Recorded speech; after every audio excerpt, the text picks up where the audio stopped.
একটা ছুরির উপর হাইট কেককে এক হাত দিয়ে ব্যালেন্স করে আমি অন্য হাত দিয়ে কাজগুলো করছিলাম।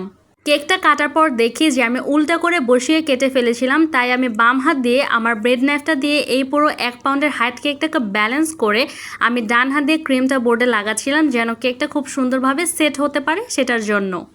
আপনারা হুট করে এই কাজটা করতে যাবেন না, হয়তো উল্টে পড়ে যেতে পারে। আমার যেহেতু একটা ব্যালেন্স রয়েছে, আর এটা কিন্তু হাইট কেক, নর্মাল কেক না।